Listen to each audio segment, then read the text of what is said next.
예수님의 평안이 이 영상을 보시는 성도님의 마음 깊은 곳에 고요히 스며들기를 간절히 바라는 마음입니다. 새벽 어둠 속에서도 눈을 뜨게 하시고 하루의 근심 앞에서도 무릎 꿇게 하시는 주님께서 성도님의 떨리는 마음을 평안으로 채워주시기를 기도합니다.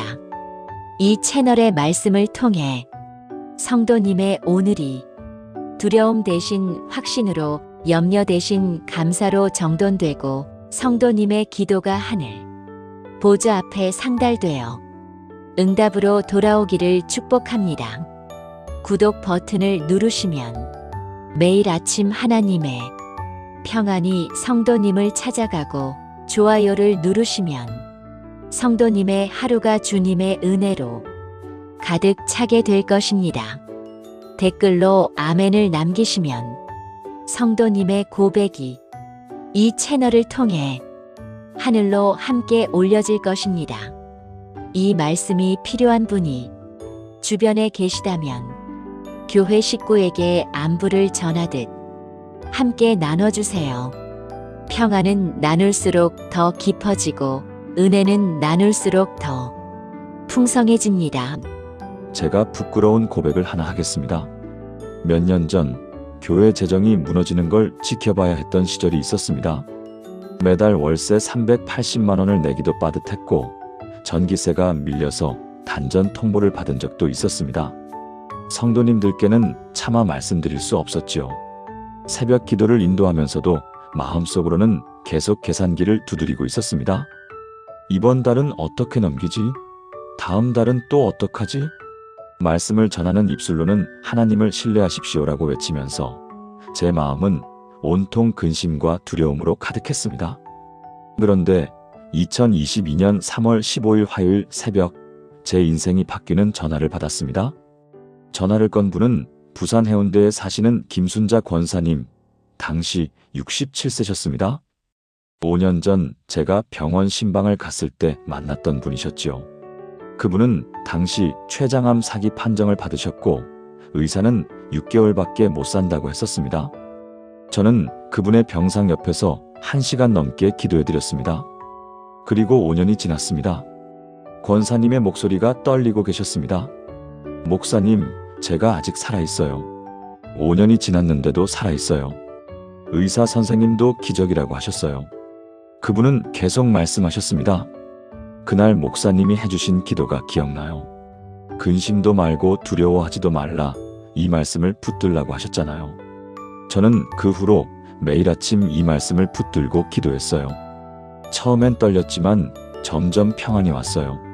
그리고 지금 여기 살아서 목사님께 전화하고 있어요. 전화를 끊고 저는 한참을 울었습니다. 제가 다른 사람에게는 근심하지 말라고 전하면서 정작 제 마음은 근심으로 가득했던 것이 너무 부끄러웠습니다. 그날 이후 저는 달라지기 시작했습니다. 오늘 사랑하는 성도님들께 그 이야기를 나누고자 합니다. 예수님께서 직접 말씀하신 근심도 말고 두려워하지도 말라는 이 놀라운 약속, 이것이 단순한 위로의 말이 아니라 우리 삶을 완전히 바꿀 수 있는 하나님의 능력임을 함께 나누겠습니다. 혹시 성도님도 지금 근심으로 잠을 이루지 못하고 계신가요? 두려움 때문에 새벽마다 가슴이 답답하신가요? 오늘 이 7가지 말씀이 성도님의 마음을 완전히 바꿀 것입니다. 첫 번째, 예수님이 주시는 평안의 본질을 알아야 합니다. 사랑하는 성도님들, 우리는 매일 아침 눈을 뜨면서 이런 생각을 하지 않으십니까? 오늘은 무슨 일이 생길까? 혹시 나쁜 소식이 들려오지 않을까? 자녀들은 잘 지내고 있을까? 병원 검사 결과는 괜찮을까? 이런 생각들이 마음속에서 끊임없이 맴돕니다. 65세 이명숙 집사님은 서울 노원구에 사시는데 매일 아침 5시에 일어나서 가장 먼저 하는 일이 걱정하는 것이었다고 고백하셨습니다. 큰딸은 이혼 후 혼자 아이를 키우고 있고 작은 아들은 사업이 어려워서 빚이 8천만 원이 넘었습니다. 남편은 당뇨 합병증으로 매달 병원비가 150만 원씩 나갑니다. 아침에 눈을 뜰 때마다 가슴이 먼저 무거워지고 숨쉬기가 힘들었습니다. 성도님도 그런 경험 있으시지요? 근심과 걱정이 아침 햇살보다 먼저 마음에 들어오는 그런 날들 말입니다. 그런데 예수님께서 이렇게 말씀하셨습니다. 평안을 너희에게 끼치노니 곧 나의 평안을 너희에게 주노라. 내가 너희에게 주는 것은 세상이 주는 것과 같지 아니하니라. 너희는 마음에 근심하지도 말고 두려워하지도 말라. 요한복음 14장 27절. 이 말씀은 예수님께서 십자가에 달리시기 전날 밤 제자들에게 하신 말씀입니다. 이 말씀의 배경을 아십니까? 예수님은 이제 곧 체포되어 십자가에 달리실 것을 아셨습니다. 제자들은 극도의 불안과 공포에 떨고 있었습니다. 선생님이 잡혀가시면 우리는 어떻게 되는 거지? 우리도 다 잡혀가는 거 아니야? 3년 동안 따라다녔는데 이제 모든 게 끝나는 건가? 바로 그 순간 예수님께서 제자들의 떨리는 마음을 아시고 이렇게 말씀하신 것입니다. 여기서 중요한 단어가 있습니다. 나의 평안이라는 표현입니다. 예수님은 평안을 주노라가 아니라 나의 평안을 주노라고 하셨습니다. 이것은 예수님께서 친히 누리고 계시는 그 평안, 십자가 앞에서도 흔들리지 않는 그 평안을 우리에게 주신다는 뜻입니다. 세상은 조건이 좋으면 평안하고 조건이 나쁘면 불안합니다. 하지만 예수님의 평안은 상황과 상관없이 주어지는 평안입니다. 그렇다면 우리는 이 평안을 어떻게 받을 수 있을까요? 첫째, 매일 아침 일어나자마자 이 말씀을 고백하는 것입니다. 예수님의 평안이 오늘 나에게 임합니다. 둘째, 근심이 밀려올 때마다 이 말씀을 암송하는 것입니다. 나는 예수님의 평안을 가진 사람입니다. 셋째, 잠들기 전에 이 말씀으로 하루를 마무리하는 것입니다. 예수님의 평안 속에서 잠듭니다. 이것이 바로 예수님의 평안을 실제로 경험하는 방법입니다. 앞서 말씀드린 이명숙 집사님의 이야기를 계속 들려드리겠습니다. 집사님은 2023년 1월부터 이 말씀을 붙들기 시작하셨습니다. 처음 일주일은 아무 변화가 없었습니다. 여전히 아침에 눈 뜨면 걱정이 먼저 밀려왔습니다. 하지만 집사님은 포기하지 않고 계속 이 말씀을 고백했습니다. 2주째가 되자 조금씩 달라지기 시작했습니다. 아침에 눈 뜨면서 예수님의 평안이 나에게 임합니다라고 고백하는 순간 가슴이 조금 가벼워지는 것을 느꼈습니다. 3주째 큰 변화가 왔습니다. 큰딸에게서 전화가 왔는데 예전 같으면 무슨 안 좋은 일이 생겼나 하고 가슴부터 두근거렸을 텐데 이번에는 평온하게 전화를 받을 수 있었습니다. 그리고 놀라운 일이 벌어졌습니다. 큰딸이 새로운 직장을 구했다는 소식이었습니다. 월급이 전보다 80만 원이 더 많아졌고 회사에서 아이 육아를 지원해준다고 했습니다. 한 달 후 작은 아들에게도 변화가 왔습니다. 사업이 조금씩 회복되기 시작하더니 3개월 만에 빚을 2천만 원이나 갚을 수 있었습니다. 집사님은 이렇게 고백하셨습니다. 제가 근심을 내려놓고 예수님의 평안을 붙들었더니 하나님께서 제가 걱정하던 모든 일들을 하나씩 해결해 주셨어요. 제가 할 일은 근심하는 게 아니라 평안을 붙드는 것이었어요. 6개월이 지난 지금 집사님은 매일 아침 평안 속에서 하루를 시작하신다고 합니다. 남편의 당뇨 수치도 안정되었고 병원비도 절반으로 줄었습니다. 무엇보다 집사님의 얼굴에서 평안이 넘쳐났습니다. 사랑하는 성도님들, 지금 저와 함께 이렇게 기도해 보시겠습니까? 사랑의 주님, 오늘 나의 평안을 주신다는 약속을 감사드립니다. 이제 저는 세상의 평안이 아닌 예수님의 평안을 붙듭니다. 상황이 어떻든 조건이 어떻든 주님의 평안이 제 마음을 지킵니다. 오늘 아침부터 이 평안 속에서 살게 하시고 근심이 밀려올 때마다 주님의 평안을 기억하게 하소서. 예수님의 이름으로 기도합니다. 아멘. 성도님, 이 평안은 성도님의 것입니다. 예수님께서 이미 성도님에게 주셨습니다. 이제 받기만 하면 됩니다. 그런데 이 평안에는 더 놀라운 특징이 있습니다. 두 번째 말씀으로 이어가겠습니다. 두 번째, 세상의 평안과 완전히 다른 하나님의 평안을 경험해야 합니다. 많은 분들이 평안을 찾기 위해 여러 가지 방법을 시도합니다. 돈을 모으면 평안할 것 같아서 저축에 매달립니다. 건강해지면 평안할 것 같아서 운동에 집중합니다. 자녀가 성공하면 평안할 것 같아서 자녀 교육에 올인합니다. 하지만 이상한 일이 벌어집니다. 돈을 모아도 불안하고 건강해져도 걱정이 줄지 않으며 자녀가 잘 되어도 새로운 근심이 생깁니다. 왜 그럴까요? 경기도 수원시에 사시는 박영희 권사님 62세의 이야기를 들려드리겠습니다. 권사님은 평생 가난하게 살다가 50대에 부동산으로 큰 돈을 벌었습니다. 서울의 아파트 3채, 예금 15억, 자녀들도 모두 대기업에 취직했습니다. 객관적으로 보면 완벽한 조건이었습니다. 하지만 권사님은 이렇게 고백하셨습니다.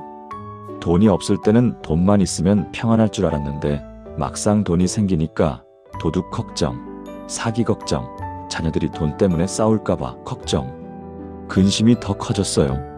예수님께서 분명히 말씀하셨습니다. 내가 너희에게 주는 것은 세상이 주는 것과 같지 아니하니라. 요한복음 14장 27절 하반절. 이 말씀은 무엇을 의미할까요? 세상이 주는 평안은 조건부 평안입니다. 돈이 있어야, 건강해야, 자녀가 잘 되어야, 사람들이 인정해줘야 평안합니다. 조건이 무너지면 평안도 무너집니다. 하지만 예수님이 주시는 평안은 무조건적 평안입니다.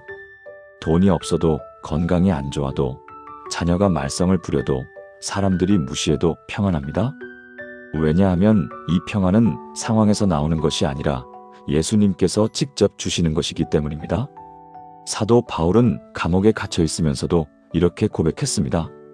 내가 알거니와 이것이 나의 구원에 이르게 할 줄 아노라. 빌립보서 1장 19절. 감옥이라는 최악의 상황에서도 평안을 잃지 않았습니다. 이것이 바로 예수님이 주시는 평안의 특징입니다. 그렇다면 우리는 어떻게 이 평안을 누릴 수 있을까요? 첫째, 평안의 근거를 바꿔야 합니다. 이것이 해결되면 평안할 거야가 아니라 예수님이 계시니까 평안해라고 고백하는 것입니다. 둘째, 상황을 보지 말고 약속을 봐야 합니다. 통장 잔고를 보면 불안하지만 성경 말씀을 보면 평안합니다. 셋째, 비교를 멈춰야 합니다. 다른 사람과 비교하면 항상 불안합니다. 하지만 하나님의 은혜를 보면 항상 감사합니다. 박영애 권사님의 이야기를 계속하겠습니다. 권사님은 2021년 7월 한 새벽 기도회에서 이 말씀을 듣고 깊은 충격을 받으셨습니다. 내가 지금까지 세상의 평안만 쫓아왔구나. 예수님의 평안은 모르고 살았구나. 그날부터 권사님은 달라지기 시작하셨습니다. 매일 아침 기도하면서 이렇게 고백하셨습니다. 주님, 제게 아파트가 없어도 주님이 계시니 평안합니다. 제게 돈이 없어도 주님이 계시니 평안합니다. 처음에는 입으로만 하는 고백 같았습니다.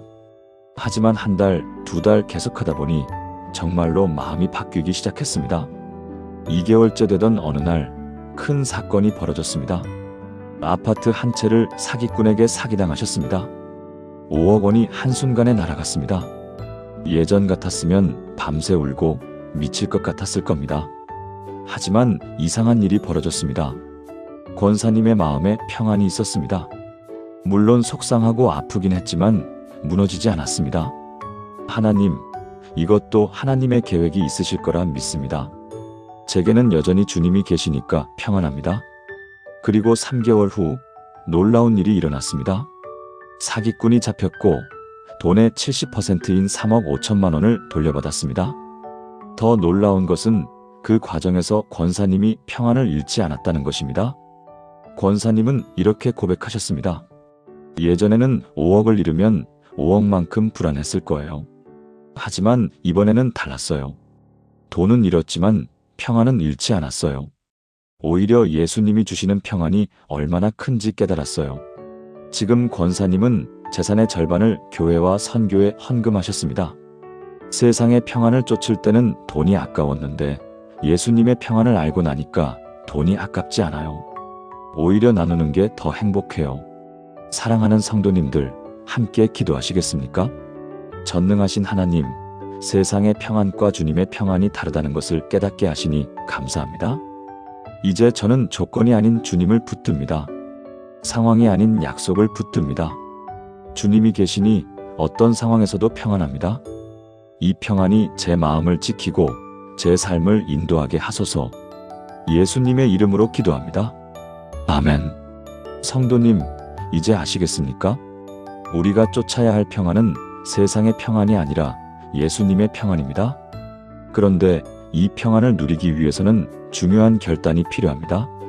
세 번째 말씀으로 가겠습니다. 세 번째, 근심을 내려놓는 믿음의 결단을 해야 합니다.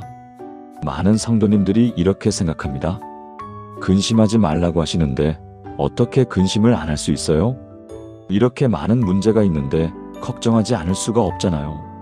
맞는 말씀입니다. 우리는 연약한 인간이고 걱정과 근심은 자연스러운 감정입니다. 하지만 예수님은 분명히 말씀하셨습니다. 근심하지 말라. 이것은 불가능한 명령일까요? 아닙니다. 이것은 우리가 선택할 수 있는 결단입니다. 인천 부평구에 사시는 최경숙 집사님, 58세의 이야기입니다. 집사님의 남편은 3년 전 뇌경색으로 쓰러지셨습니다. 반신마비가 와서 휠체어 생활을 하고 있습니다. 집사님은 남편을 돌보면서 동시에 생계를 책임져야 했습니다. 아침 6시에 일어나서 남편 씻기고 식사 준비하고 출근해서 저녁 7시까지 일하고 퇴근해서 다시 남편 돌보고 밤 12시가 넘어서야 잠듭니다. 매일이 전쟁이었습니다. 그런 집사님에게 이 말씀이 다가왔습니다. 아무것도 염려하지 말고 다만 모든 일에 기도와 간구로 너희 구할 것을 감사함으로 하나님께 아뢰라. 그리하면 모든 지각에 뛰어난 하나님의 평강이 그리스도 예수 안에서 너희 마음과 생각을 지키시리라. 빌립보서 4장 6-7절. 이 말씀은 사도 바울이 감옥에서 쓴 편지입니다. 바울은 감옥에 갇혀 있으면서도 염려하지 말라고 말합니다. 여기서 핵심은 아무것도 염려하지 말고라는 표현입니다. 헬라어 원문을 보면 메덴 메림나테인데 이것은 단 하나도 걱정하지 말라는 매우 강한 표현입니다. 그런데 중요한 것은 그 다음 구절입니다. 다만 모든 일에 기도와 간구로. 이것은 무엇을 의미할까요? 근심하지 말라는 것은 문제를 무시하라는 뜻이 아닙니다. 문제를 근심으로 품지 말고 기도로 올리라는 뜻입니다. 근심은 내가 문제를 붙들고 있는 것이고 기도는 문제를 하나님께 올려드리는 것입니다. 그렇다면 구체적으로 어떻게 할까요? 첫째, 근심이 생기면 즉시 기도로 바꾸는 연습을 해야 합니다. 걱정되네 주님께 맡깁니다. 둘째, 하루에 한 번 모든 근심을 종이에 적고 하나님께 올려드리는 시간을 가져야 합니다. 셋째, 근심이 다시 떠오르면 이미 하나님께 맡겼다고 선포해야 합니다. 최경숙 집사님은 2022년 9월부터 이 말씀대로 실천하기 시작하셨습니다. 매일 새벽 5시에 일어나서 가장 먼저 하는 일이 근심 목록을 작성하는 것이었습니다.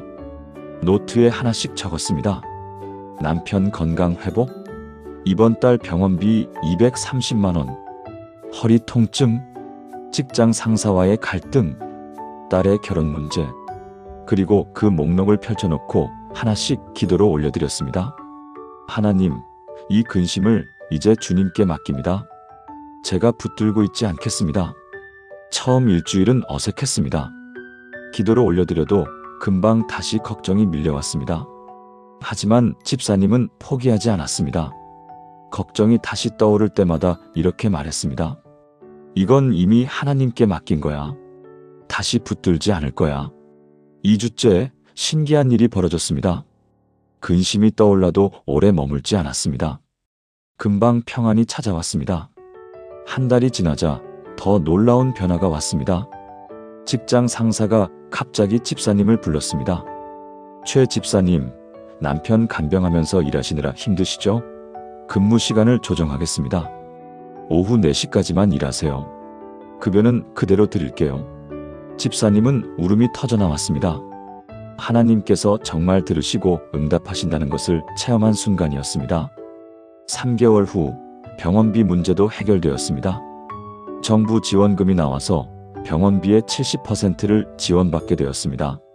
월 230만 원이던 병원비가 70만 원으로 줄었습니다. 6개월 후 가장 큰 기적이 일어났습니다. 남편이 물리치료를 꾸준히 받으면서 조금씩 움직일 수 있게 되었습니다. 휠체어 없이 보행기로 걸을 수 있게 되었고 스스로 식사도 할 수 있게 되었습니다. 의사도 놀랄 정도의 회복이었습니다. 집사님은 이렇게 고백하셨습니다. 근심을 내려놓는다는 게 뭔지 이제 알겠어요. 문제를 무시하는 게 아니라 문제를 하나님께 맡기는 거예요. 제가 붙들고 있으면 제 힘으로 해결하려고 하지만 하나님께 맡기면 하나님이 해결하세요. 지금 집사님은 같은 처지에 있는 간병인들을 위한 기도 모임을 인도하고 계십니다.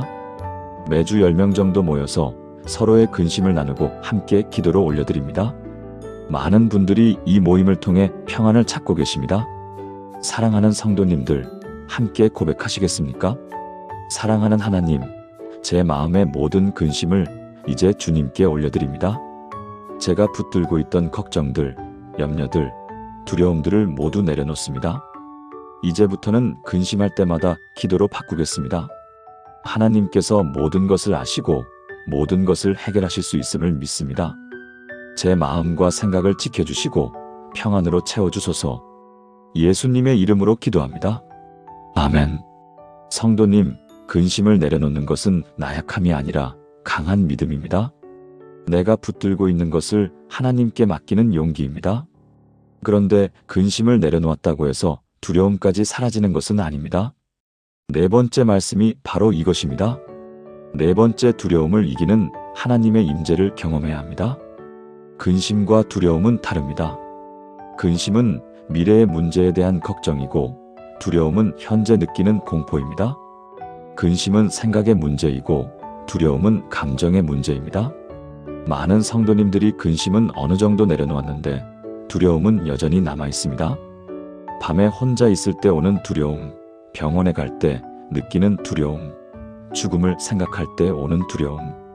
경남 창원시에 사시는 한국순 권사님, 71세의 이야기입니다. 권사님은 평생 교회를 다니셨고 믿음도 좋으셨습니다. 그런데 70세가 되면서 이상한 두려움이 찾아왔습니다. 밤만 되면 가슴이 답답하고 숨쉬기가 힘들어졌습니다. 내가 자다가 죽는 건 아닐까? 내일 아침에 눈을 뜰 수 있을까? 병원에 가서 검사를 받았지만 아무 이상이 없다고 했습니다. 의사는 불안장애라고 진단했고 약을 처방해 주었습니다. 하지만 약을 먹어도 두려움은 사라지지 않았습니다. 그런 권사님에게 한 목사님이 이 말씀을 전해주셨습니다. 두려워하지 말라. 내가 너와 함께함이라. 놀라지 말라. 나는 내 하나님이 됨이라. 내가 너를 굳세게 하리라. 참으로 너를 도와주리라. 참으로 나의 이로운 오른손으로 너를 붙들리라. 이사야 41장 10절. 이 말씀은 하나님께서 이스라엘 백성에게 주신 약속입니다. 당시 이스라엘은 바벨론의 포로로 잡혀가 있었습니다. 고향을 떠나 낯선 땅에서 70년을 살아야 했습니다. 두려움이 가득한 상황이었습니다. 바로 그때 하나님께서 이렇게 말씀하신 것입니다. 여기서 중요한 단어가 있습니다. 내가 너와 함께함이라. 하나님은 멀리 계시지 않습니다. 바로 우리와 함께 계십니다. 또 다른 중요한 표현이 있습니다. 나의 의로운 오른손으로 너를 붙들리라. 하나님께서 우리를 붙드신다는 것입니다. 우리가 하나님을 붙드는 것이 아니라 하나님께서 우리를 붙드십니다. 이것이 우리가 두려움을 이길 수 있는 이유입니다. 그렇다면 어떻게 이 약속을 실제로 경험할 수 있을까요?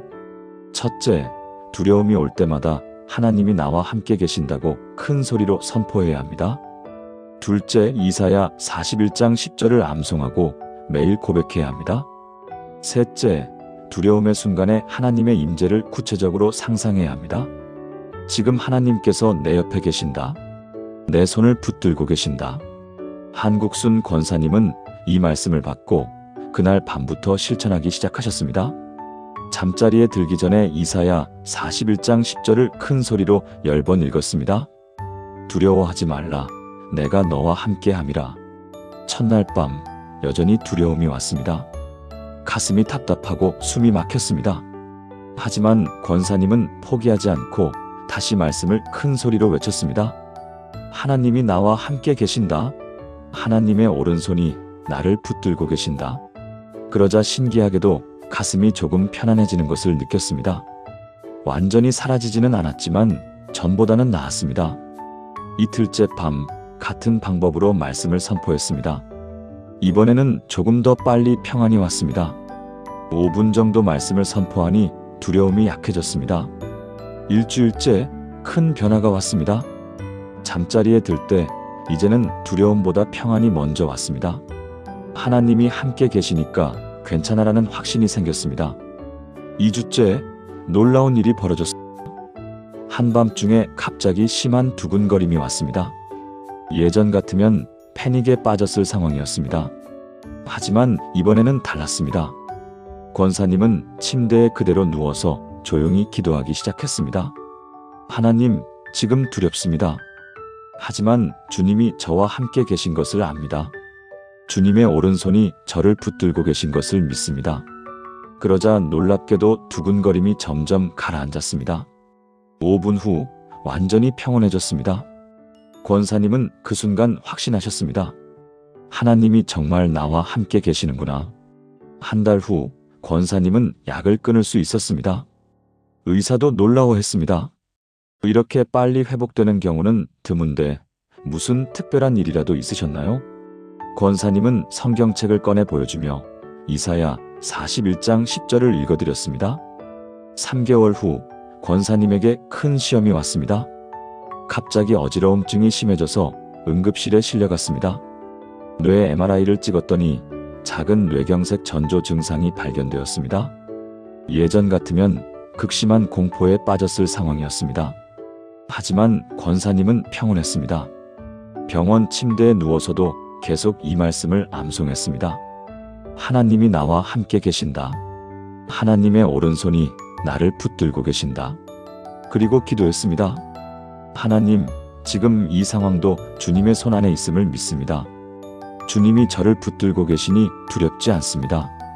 놀랍게도 정밀 검사 결과 심각한 상태는 아니었고 약물 치료만으로 충분하다는 진단이 나왔습니다. 1년이 지난 지금 권사님은 완전히 건강을 회복하셨습니다. 더 중요한 것은 두려움이 완전히 사라졌다는 것입니다. 권사님은 이렇게 고백하셨습니다. 두려움은 하나님이 멀리 계신다고 느낄 때 오는 거예요. 하지만 하나님이 바로 내 옆에, 아니 내 안에 계신다는 것을 깨달으면 두려움이 사라져요. 지금은 죽음도 두렵지 않아요. 죽어도 하나님과 함께니까요.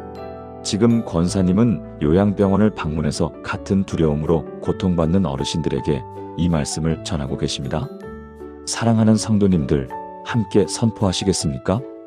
전능하신 하나님, 주님이 저와 함께 계심을 감사합니다. 지금 이 순간에도 주님의 오른손이 저를 붙들고 계심을 믿습니다.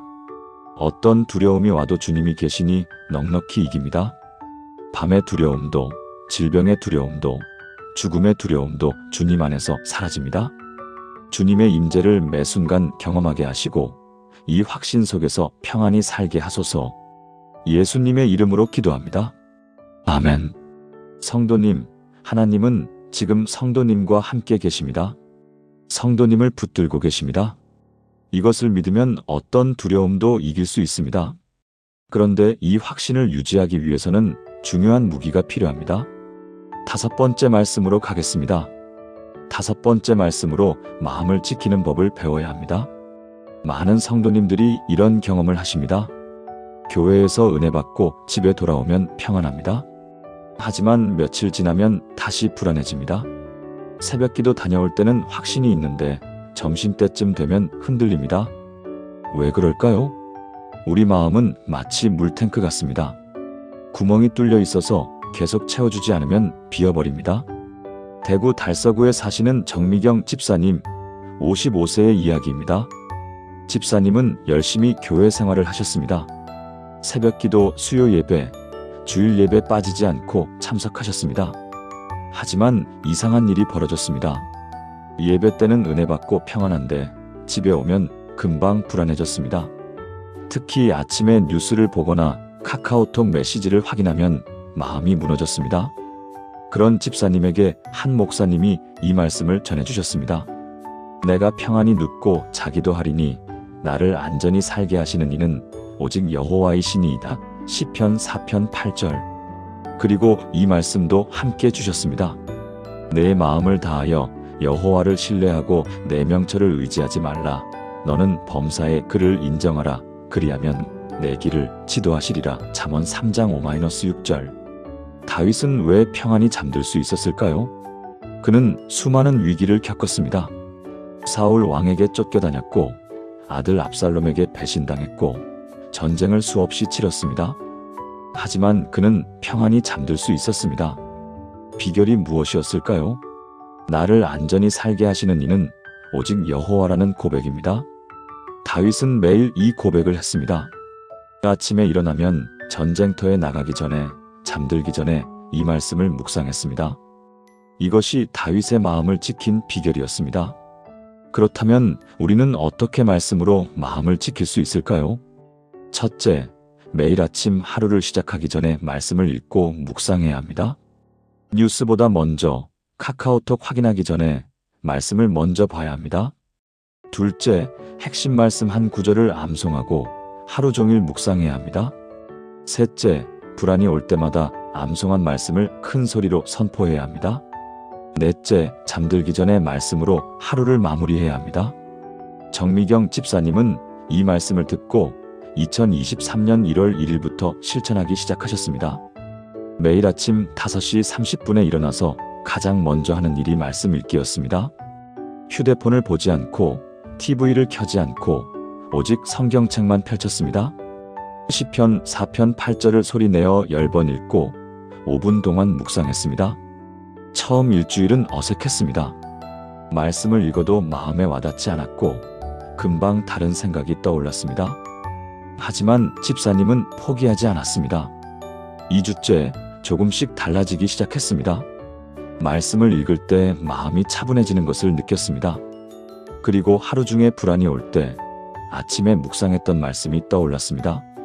나를 안전히 살게 하시는 이는 오직 여호와. 이 말씀이 떠오르는 순간 불안이 약해졌습니다. 한 달째 큰 변화가 왔습니다. 집사님의 아들이 회사에서 해고 통보를 받았습니다. 예전 같으면 밤새 잠을 못 이루고 걱정했을 상황이었습니다. 하지만 이번에는 달랐습니다. 집사님은 성경을 펼쳐 시편 4편 8절을 읽고 또 읽었습니다. 그리고 이렇게 기도했습니다. 하나님, 아들의 일이 걱정되지만 주님께 맡깁니다. 주님이 우리를 안전히 살게 하실 것을 믿습니다. 놀랍게도 그날 밤 집사님은 평안히 잠들 수 있었습니다. 2주 후 아들에게 더 좋은 회사에서 연락이 왔습니다. 전 직장보다 연봉이 500만 원 더 높은 곳이었습니다.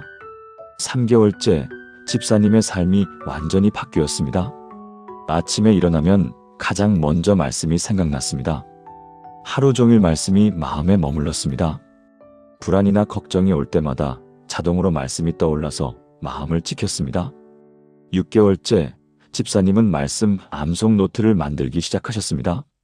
매일 한 구절씩 암송하고 적어 나갔습니다. 6개월 동안 180개의 말씀을 암송했습니다. 그리고 신기한 일이 벌어졌습니다. 어떤 상황이 와도 그 상황에 맞는 말씀이 자동으로 떠올랐습니다. 슬플 때는 애통하는 자는 복이 있나니 마태복음 5장 4절. 외로울 때는 내가 세상 끝날까지 너희와 항상 함께 있으리라. 마태복음 28장 20절. 두려울 때는 두려워하지 말라. 내가 너와 함께 함이라. 이사야 41장 10절. 1년이 지난 지금 집사님은 완전히 다른 사람이 되었습니다. 예전에는 뉴스 한 줄에 하루가 무너졌는데 이제는 어떤 뉴스를 봐도 흔들리지 않습니다. 말씀이 마음을 지켜주기 때문입니다. 집사님은 이렇게 고백하셨습니다. 말씀은 그냥 읽는 게 아니라 내 마음의 보호막이에요. 매일 말씀으로 마음을 채우면 세상의 어떤 소리도 내 마음을 무너뜨릴 수 없어요. 지금 집사님은 교회에서 말씀 암송 모임을 인도하고 계십니다. 매주 20명 정도 모여서 함께 말씀을 암송하고 나눕니다. 많은 성도님들이 이 모임을 통해 삶이 변화되고 있습니다. 사랑하는 성도님들, 함께 고백하시겠습니까? 살아계신 하나님, 주님의 말씀이 제 마음을 지키는 능력임을 깨닫게 하시니 감사합니다. 이제 저는 매일 말씀으로 하루를 시작하고 말씀으로 하루를 마치겠습니다. 말씀이 제 마음의 보호막이 되게 하시고 말씀이 제 삶의 기준이 되게 하소서. 불안이 올 때마다 말씀이 떠올라 저를 지키게 하시고 말씀 안에서 평안을 누리게 하소서. 예수님의 이름으로 기도합니다. 아멘. 성도님, 말씀은 우리 마음을 지키는 가장 강력한 무기입니다. 매일 말씀으로 마음을 채우십시오. 그런데 말씀과 함께 반드시 필요한 것이 있습니다. 6번째 말씀입니다. 6번째 기도로 평안을 붙드는 힘을 발견해야 합니다. 많은 성도님들이 기도는 하지만 평안을 얻지 못합니다. 왜 그럴까요? 기도를 하면서도 여전히 걱정하고 기도한 내용을 다시 붙들고 있기 때문입니다. 진정한 기도는 문제를 하나님께 완전히 맡기는 것입니다. 부산 사하구에 사시는 김영자 권사님, 69세의 이야기입니다. 권사님은 평생 기도의 사람으로 살아오셨습니다. 새벽기도 30년, 금식기도 수십 번, 철야기도 수백 번. 하지만 이상한 일이 벌어졌습니다. 기도를 많이 할수록 오히려 불안이 커졌습니다. 이렇게 기도하는데도 안 되면 어떡하지? 하나님이 들어주시지 않으면 어떡하지? 기도가 부담이 되고 기도가 두려워졌습니다. 그런 권사님에게 한 선교사님이 이 말씀을 전해주셨습니다. 여호와께 내 짐을 맡기라. 그가 너를 붙드시고 의인의 요동함을 영원히 허락하지 아니하시리로다. 시편 55편 22절. 그리고 이 말씀도 함께 주셨습니다. 너희 염려를 다 주께 맡기라. 이는 그가 너희를 돌보심이라. 베드로전서 5장 7절. 이 말씀들의 공통점이 무엇입니까? 맡기라입니다. 기도는 하나님께 간구하는 것이지만 동시에 하나님께 완전히 맡기는 것입니다. 헬라어 원문을 보면 에피립토인데 이것은 던져버리다, 떠넘기다라는 강한 의미입니다. 우리가 짐을 지고 있다가 완전히 던져버리듯이 우리의 모든 염려를 하나님께 던져버리라는 것입니다. 많은 사람들이 기도는 하지만 맡기지는 않습니다. 기도하고 나서 다시 걱정합니다. 이것은 진정한 기도가 아닙니다. 진정한 기도는 하나님께 맡기고 평안히 쉬는 것입니다. 그렇다면 어떻게 해야 진정으로 맡기는 기도를 할 수 있을까요? 첫째, 기도할 때 하나님, 이 문제를 이제 주님께 완전히 맡깁니다라고 구체적으로 선포해야 합니다. 둘째, 기도 후에 다시 걱정이 올 때마다 이미 하나님께 맡겼다고 상기시켜야 합니다. 셋째, 하나님을 신뢰하는 연습을 해야 합니다. 작은 일부터 맡기고 하나님께서 해결하시는 것을 경험해야 합니다. 넷째, 결과를 놓고 기도하는 것이 아니라 과정을 놓고 기도해야 합니다. 하나님, 이 일을 주님의 뜻대로 인도해 주세요. 김영자 권사님은 이 말씀을 듣고 충격을 받으셨습니다. 나는 지금까지 기도만 했지 맡기지는 않았구나. 그날부터 권사님은 기도의 방법을 바꾸셨습니다. 2023년 4월 1일, 가장 큰 걱정거리였던 손자 문제를 기도했습니다. 손자는 고등학교 3학년인데 대학 입시를 앞두고 성적이 떨어지고 있었습니다. 권사님은 매일 손자를 위해 2시간씩 기도했지만 불안만 커졌습니다. 하지만 이번에는 달랐습니다. 하나님, 손자의 대학 입시를 이제 주님께 완전히 맡깁니다. 제가 더 이상 붙들고 있지 않겠습니다. 주님의 뜻대로 인도해 주세요. 이렇게 기도하고 나니 신기하게도 마음이 편해졌습니다. 예전에는 기도하고 나서도 계속 걱정했는데 이번에는 정말 하나님께 맡긴 느낌이 들었습니다. 처음 3일은 계속 손자 생각이 났습니다. 잘 공부하고 있을까? 성적은 올랐을까? 하지만 이런 생각이 날 때마다 권사님은 이렇게 말했습니다. 이미 하나님께 맡겼어. 다시 붙들지 않을 거야. 일주일째 놀라운 일이 벌어졌습니다. 손자에게서 전화가 왔습니다. 할머니, 저 요즘 공부가 잘 돼요. 성적도 올랐어요. 권사님은 눈물이 났습니다. 제가 놓으니까 하나님께서 일하기 시작하신 것입니다. 한 달 후 더 큰 기적이 일어났습니다. 손자가 원하던 대학교에 수시 전형으로 합격했습니다. 담임 선생님도 기적이다라고 했을 정도로 놀라운 일이었습니다. 권사님은 이 경험을 통해 확신하게 되었습니다. 진정한 기도는 맡기는 것이구나. 3개월 후 권사님에게 더 큰 시험이 왔습니다. 남편이 갑자기 쓰러져서 병원에 실려갔습니다. 뇌출혈이었고 수술이 필요하다고 했습니다. 수술 성공률은 60%였습니다. 예전 같으면 권사님은 밤새 울면서 기도했을 것입니다. 하지만 이번에는 달랐습니다. 권사님은 수술실 앞에서 조용히 기도했습니다. 하나님, 남편을 주님께 완전히 맡깁니다. 수술이 성공하든 실패하든 주님의 뜻을 받아들이겠습니다. 주님이 가장 좋은 길로 인도하실 것을 믿습니다. 이렇게 기도하고 나니 눈물이 멈췄습니다. 가슴의 답답함도 사라졌습니다. 이상하게도 평안이 왔습니다. 5시간 후 수술이 끝났습니다. 의사가 나와서 말했습니다. 성공했습니다. 생각보다 훨씬 잘 됐어요. 2주 후면 퇴원하실 수 있을 것 같습니다. 권사님은 무릎을 꿇고 감사의 기도를 드렸습니다. 하지만 더 감사한 것은 결과가 아니었습니다. 수술을 기다리는 5시간 동안 흔들리지 않고 평안을 유지할 수 있었다는 것, 진정으로 하나님을 신뢰할 수 있었다는 것이 더 큰 감사였습니다. 6개월이 지난 지금 남편은 완전히 회복하셨습니다. 그리고 권사님은 이렇게 고백하셨습니다. 기도는 하나님께 내 뜻을 관철시키는 게 아니라 하나님께 완전히 맡기는 거예요. 맡기는 순간 평안이 와요. 그리고 하나님께서 가장 좋은 방법으로 해결해 주세요. 지금 권사님은 교회에서 중보기도 모임을 인도하고 계십니다. 매주 30명 정도 모여서 서로를 위해 기도하는데 권사님이 항상 강조하는 것이 있습니다. 기도하고 나면 놓으세요. 하나님께 맡기고 평안히 쉬세요. 사랑하는 성도님들, 함께 맡기는 기도를 드리시겠습니까?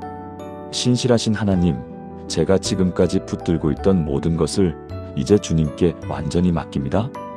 제 건강, 제 가족, 제 재정, 제 미래, 모든 것을 주님의 손에 놓습니다.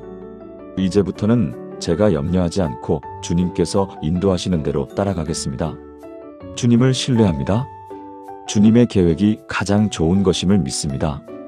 이 믿음으로 평안히 쉬게 하소서. 예수님의 이름으로 기도합니다. 아멘. 성도님, 진정한 기도는 맡기는 것입니다. 맡기는 순간 평안이 옵니다. 그런데 이 모든 것을 어떻게 일상에서 실천할 수 있을까요? 마지막 7번째 말씀입니다. 7번째, 매일 평안 속에 사는 삶을 선택해야 합니다. 많은 성도님들이 이렇게 말씀하십니다. 목사님, 말씀은 다 좋은데 현실은 너무 힘들어요. 하루하루 살기도 빠듯한데 어떻게 평안을 유지해요? 맞는 말씀입니다. 우리가 사는 현실은 녹록지 않습니다. 하지만 평안은 상황에서 오는 것이 아닙니다. 평안은 선택입니다. 매일 평안을 선택하고 매일 평안 속에 사는 연습을 해야 합니다. 전북 전주시에 사시는 송미란 집사님, 64세의 이야기입니다. 집사님은 평생 고난의 연속이었습니다. 30대의 남편과 이혼, 혼자서 3자녀를 키우며 식당에서 20년 일했습니다. 50대의 유방암 진단, 항암 치료를 받으며 생계를 유지했습니다. 60대의 큰아들이 교통사고로 하반신 마비, 객관적으로 보면 평안과는 거리가 먼 삶이었습니다. 하지만 집사님을 아는 사람들은 모두 놀랍니다. 집사님의 얼굴에는 항상 평안이 있기 때문입니다. 집사님이 항상 고백하시는 말씀이 있습니다. 내 영혼아, 잠잠히 하나님만 바라라. 물은 나의 소망이 그로부터 나오는도다. 시편 62편 5절. 그리고 이 말씀입니다. 너는 마음을 다하여 여호와를 신뢰하고 내 명철을 의지하지 말라. 잠언 3장 5절. 다윗은 내 영혼아, 잠잠히 하나님만 바라라고 자기 자신에게 명령합니다. 이것은 무엇을 의미할까요? 평안은 저절로 오는 것이 아니라 의지적 선택이라는 것입니다.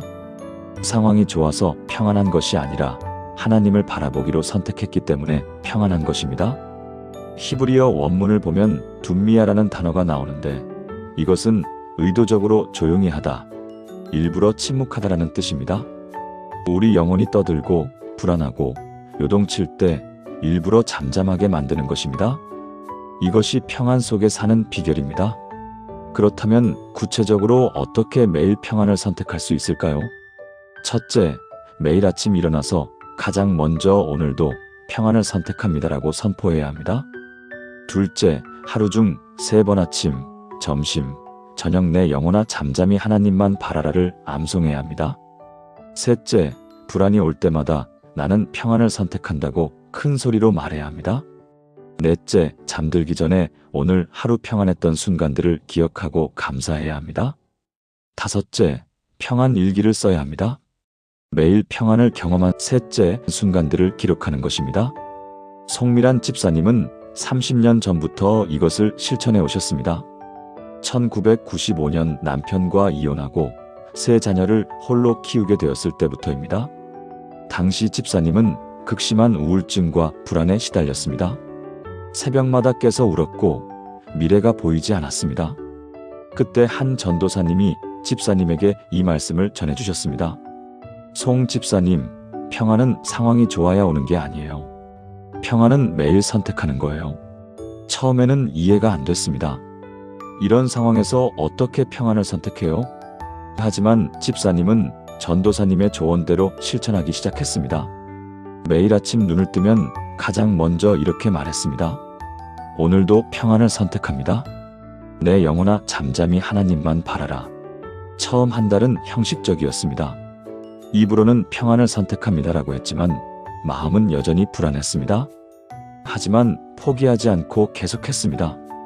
2개월째 작은 변화가 시작되었습니다. 아침에 이 고백을 할 때 마음이 조금 차분해지는 것을 느꼈습니다. 6개월째 확실한 변화가 왔습니다. 여전히 상황은 어려웠지만 집사님의 마음에는 평안이 있었습니다. 식당에서 일하면서도 자녀들을 돌보면서도 마음 깊은 곳에서 평안이 흘렀습니다. 1년째 주변 사람들이 놀라기 시작했습니다. 송 집사님, 그렇게 힘든 상황인데 어떻게 그렇게 밝으세요? 얼굴에서 평안이 느껴져요. 비결이 뭐예요? 집사님은 항상 이렇게 대답하셨습니다. 저도 힘들어요. 하지만 매일 평안을 선택해요. 하나님만 바라보기로 결심해요. 5년 후 집사님에게 유방암이 왔습니다. 항암 치료를 받으면서도 일을 해야 했습니다. 머리카락이 다 빠지고 몸은 너무 힘들었습니다. 하지만 집사님은 매일 아침 같은 고백을 했습니다. 오늘도 평안을 선택합니다. 항암 치료 6개월, 집사님은 완치 판정을 받았습니다. 의사도 긍정적인 마음이 치료에 큰 도움이 됐다고 말했습니다. 10년 후 큰아들이 교통사고를 당했습니다. 하반신 마비 진단, 평생 휠체어를 타야 한다는 소식. 집사님은 병원 복도에서 무릎을 꿇고 기도했습니다. 하나님, 이해할 수 없지만 주님을 신뢰합니다. 오늘도 평안을 선택합니다. 그리고 아들에게 말했습니다. 아들아, 엄마가 30년 동안 배운 게 있어. 평안은 선택이야.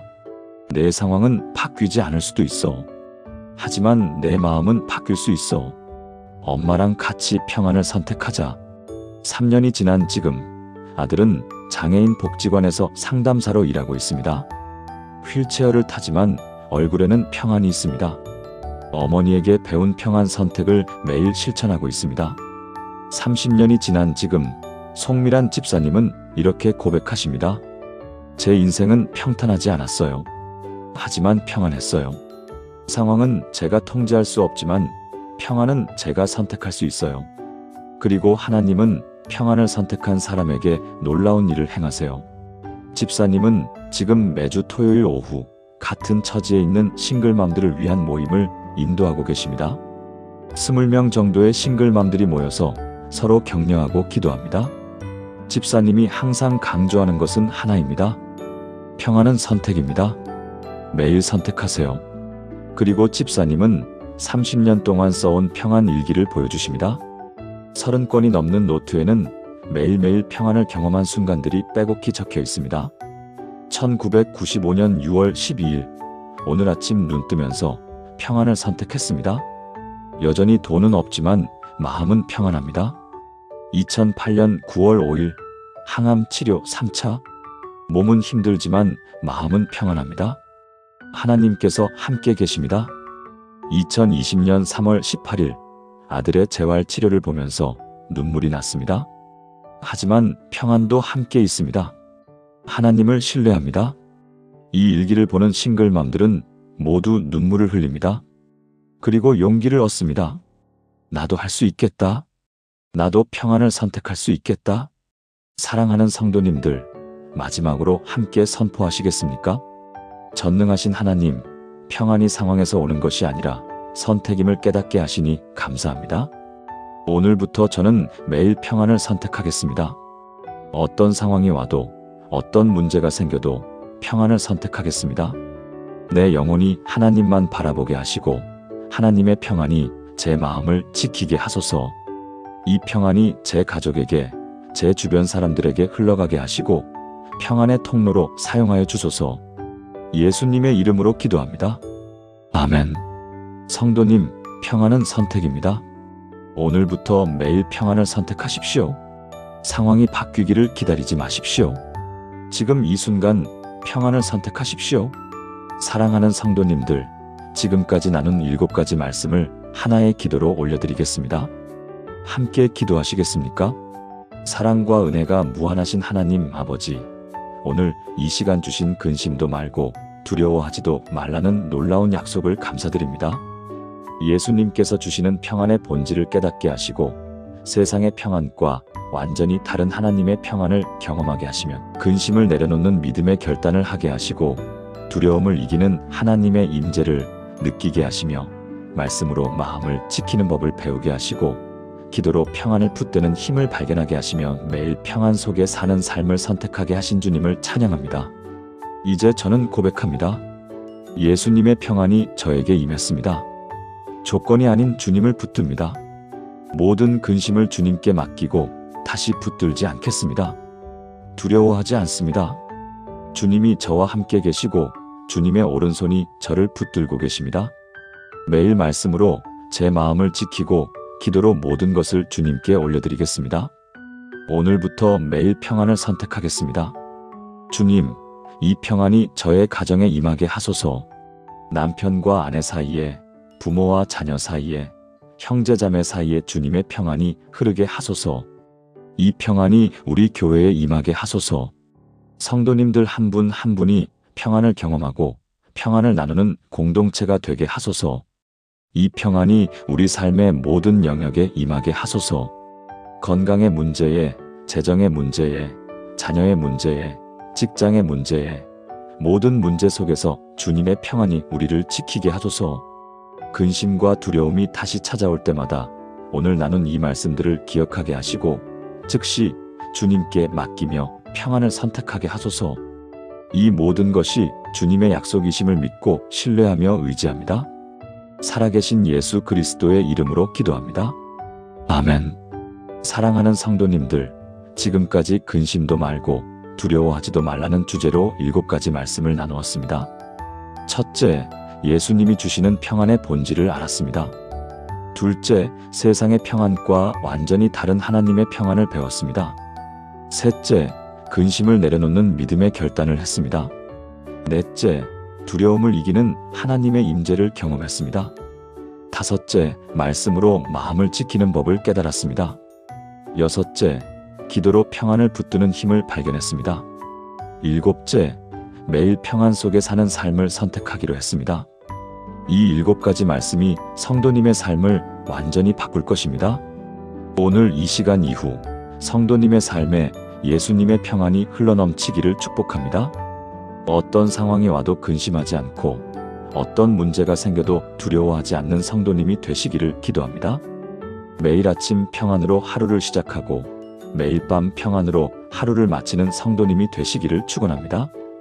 이 말씀이 마음에 닿았다면 좋아요를 눌러주시고 댓글로 아멘이라고 고백해주세요. 더 많은 분들이 이 평안을 경험하실 수 있도록 이웃과 가족에게 이 말씀을 나눠주세요. 은혜는 나눌수록 더 깊어집니다. 사랑하는 성도님들, 주님의 평안이 성도님과 성도님의 가정에 언제나 함께 하시기를 축복합니다. 하나님께서 성도님을 지키시고 인도하실 것입니다. 예수 그리스도의 이름으로 축복합니다. 아멘.